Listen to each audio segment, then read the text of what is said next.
You don't, you serve it in different things in the community. But I thought, man, wouldn't it be something if we done part of our military service was people going in the medical field and serving in hospitals. Mm-hmm. You know what I mean?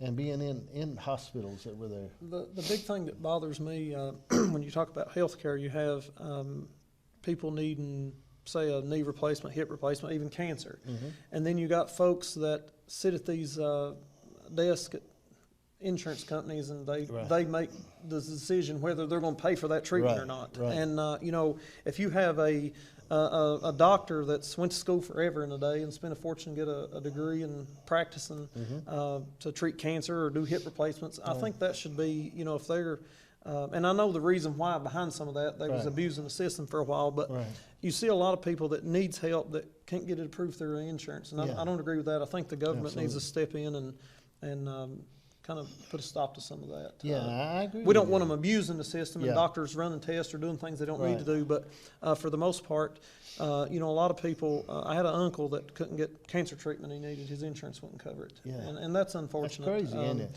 I think people like that should be prosecuted instead of somebody Absolutely. that bought stolen property and got a receipt for it. You know, agree so 100%. but there's a lot of problems in the country, and you know, obviously there'll still be some of the same problems when you and I both are gone. But we could definitely make some improvements. You know, I found too. I had the same doctor for years, and a good doctor and everything. But I went over to now my primary physician is a nurse practitioner, and I really like her.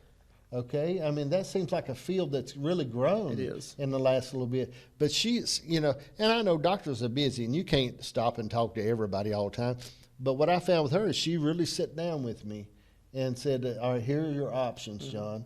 Here's what you're looking at. Here's what you can do. Here's where you're at. You're in the red line here, the green line here, and this is what's going on. I like that. My girlfriend is actually a nurse practitioner, and when we first started dating, I'd complain about a little something. She was doing the full exam, so I was like, you know, I was kind of cautious what I told her from that point on, because I'd be in the ER if I didn't watch. But so they definitely, I'll agree, nurse practitioner, they definitely take the time they really take talk the time. with you. And some don't do their job at all, and some overdo it. And she's one of the overdoers and wants to know everything. You have pain here, and I was like, well, not really. I'm just kidding. I interviewed a young lady the other day has been a nurse, and she was over nurses for 26 years in the nursing field, and now she teaches CAs. Yeah. And now she teaches those, and she really likes it. But I mean, she talks about her heart and what all she done, and the things that went through, and how much work a nurse does, and it's a lot. They have a tough job. Yeah. Tough job. Yeah. Well, tell me about your job, supervisor. Tell me about this. How did this come about? You know, 14 years ago, or I apologize, 18 years ago. The first time I ran for office, I was 26 maybe. I was, I owned a construction company maybe 5-6 years at the time, right out of high school. And I was doing work for a guy that was on the board of supervisors, and so we had went up in one of the county roads, did some paving, come out, and he wouldn't pay us.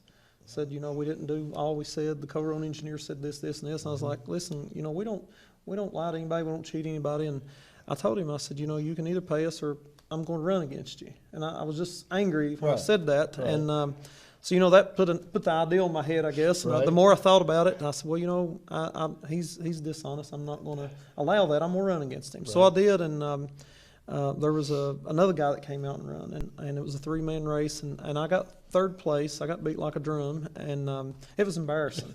And, you know, I went home that night, and I was really embarrassed, and I was dreading the next day. And I got up the next day and went to work, and everybody was just like, hate you didn't win, you know. And I was like, well, not all of you. Why didn't you vote for me? But anyway, you know, I was amazed at the way, even though I lost, people treated me the same. And so the new guy that came in, he was worse than the first one, and he did a lot of bad stuff and stuff he should have did, he didn't do.